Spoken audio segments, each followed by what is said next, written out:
Welcome to Simpler Bible, a daily journey to biblical understanding. In the last couple of days, I have referenced for us Isaiah 33. Today we're in Isaiah 33. And Isaiah 33 is going to remind us of another couple of texts that we've already looked at. In fact, if I had been more thorough, when we looked at Psalm 15 and Psalm 24, I would have also included Isaiah 33. I don't think that I did that very well, so we're going to do that better today. So Isaiah 33, call it the consuming fire, and we just heard yesterday and then a couple of days ago, we heard God say something like, he's going to consume these enemies, he's going to be like a fire to them, that kind of thing. So pick up with me here in Isaiah 33, verse 1. Ah, you destroyer, who yourself have not been destroyed, you traitor, whom none has betrayed. When you have ceased to destroy, you will be destroyed, and when you have finished betraying, they will betray you. O Lord, be gracious to us. We wait for you. Be our arm every morning, our salvation in the time of trouble. Remember yesterday we saw that the people were not waiting for God, and he said, if you would just come to me and rest in me, there would be your salvation. At the tumultuous noise, people flee. When you lift yourself up, the nations are scattered. When God lifts himself up, the nations are scattered. And your spoil is gathered as the caterpillar gathers, as locusts sleep, it is leapt upon. The Lord is exalted, for he dwells on high. He will fill Zion with justice and righteousness, and he will be the stability of your times, the abundance of your salvation, wisdom and knowledge. The fear of the Lord is Zion's treasure. Behold, their heroes cry in the street. Their envoys of peace weep bitterly. The highways lie waste. The traveler ceases. Covenants are broken. Cities are despised. There is no regard for man. The land mourns and it languishes. Lebanon is confounded and withers away. Sharon becomes like a desert, and Bashan and Carmel shake off their leaves. Now I will arise, says the Lord. Now I will lift myself up. Now I will be exalted. You conceive chaff. You give birth to stubble. Your breath is a fire that will consume you. So he's saying all of the stuff. Remember, chaff is a picture in the Bible of the worthless stuff. It's the worthless part of the grain when they're beating the grain and the little papery kind of chaff, the shell around the grain crumbles off and they throw, you might not know this, they take like a rake and they beat the grain and then they scoop up the grain with the rake, throw it up in the air, and the grain is heavy enough that it falls back to the ground and the chaff blows away. It's carried away by the wind. So they beat the grain and it separates the kernel of the grain from the little kind of papery, fibrous plant shell around it. And then when they throw it up into the air, the wind blows it away. And then the grain, being heavy, falls. That's what threshing the grain is, okay? And so when he talks about the chaff, that's what he's talking about, the part that blows away. So we've already seen in Psalm chapter 1, that the wicked are like the chaff that the wind drives away. And it says, you conceive chaff, you give birth to stubble, your breath is like fire and it will consume you. So you're nothing. You're nothing. You're chaff, you're stubble, the fire is going to consume you. It makes me think a little bit of Isaiah 131, where he says that your work, or that you are tinder and your work is a spark and everything is going to be burned up. So everything that you're doing is of no value and it's going to be consumed. The peoples will be as though burned to lime, like thorns cut down that are burned in the fire. These are the wicked. These are the people who have rebelled against God, or these are the people who have come against the people of God. Hear you who are far off what I have done, and you who are near acknowledge my might. The sinners in Zion are afraid. Trembling has seized the godless. So those who are set against God, and then also the enemies of God. Sinners in Zion are afraid. Trembling has seized the godless. And they ask, who among us can dwell with the consuming fire? Who among us can dwell with the everlasting burnings? So they're recognizing the judgment of God. They're seeing the judgment of God coming, and they're like, who can endure this? Who can survive this? None of us are going to be able to survive the everlasting burnings of God, the consuming fire of God. And then here's the answer of who can endure, who can survive it.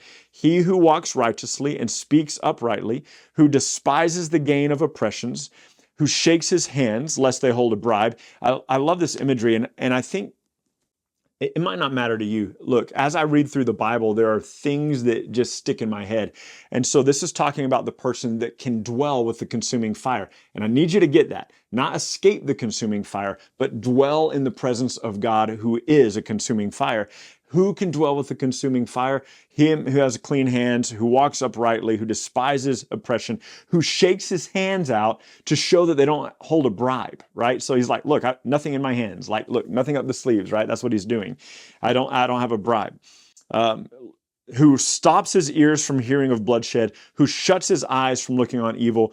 He will dwell on the heights. His place of defense will be the fortress of the rocks. His bread will be given to him, and his water will be sure. Your eyes will behold the king in his beauty, and they will see a land that stretches afar. So who can dwell with the consuming fire? Who can be in the presence of the Lord? This makes me think also a little bit of Hebrews chapter 12, and we're going to say 28 or 29, something like that. It might be even verse 30. But it says, who among us can dwell, or who can dwell with the consuming fire? Hebrews says that our God is a consuming fire. It says, serve your God with reverence and awe, for our God is a consuming fire.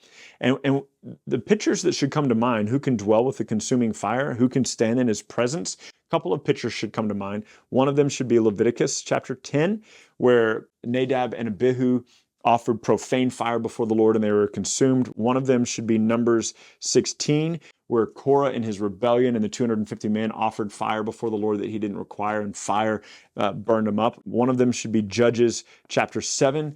You know what? I said Judges chapter 7. That's actually wrong. It's Joshua chapter 7. Sorry about that. Where Achan was put to death by the fire of the Lord because he had sinned against God. And so who can dwell with the consuming fire? But on the flip side of that, you've got Moses who went up on the mountain, and the mountain that he went up on was covered in smoke, covered in fire, trembling and covered in fire. And Moses went up and met with the Lord. You should think of Hebrews 12, where it says that we have come to Mount Zion, the city of the living God. So who gets to dwell in the presence of the Lord? The righteous, those who have clean hands, who shut their eyes from looking at wickedness and stop their ears from listening to wickedness. And so let me jump down here for a little bit.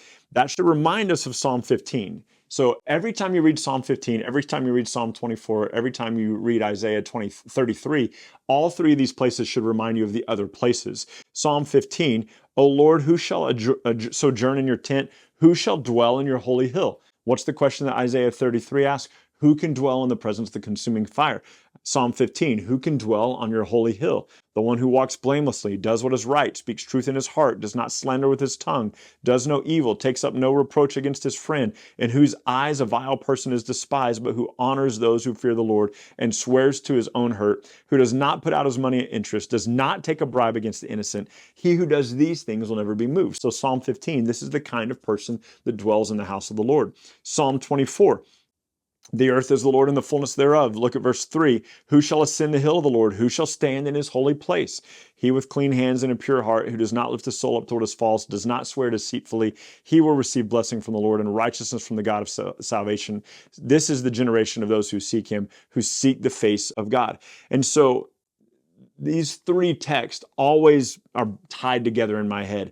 What does it look like to dwell in the presence of the Lord? What does it look like to stand in his holy place? What does it look like to dwell with the consuming fire of God? Who could possibly survive that? Those who have been made righteous. And of course, you and I know that our righteousness is a matter of faith through Jesus Christ. And so, it goes on to say, your heart will muse on the terror. This is verse 18. We're back in Isaiah 33 now. Where is he who counted? Where is he who weighed the tribute? Where is the one who counted the towers? You will see no more the insolent people, the people of an obscure speech that you cannot comprehend, stammering tongue that you cannot understand. Those are the people of foreign tongues. That's the Babylonians.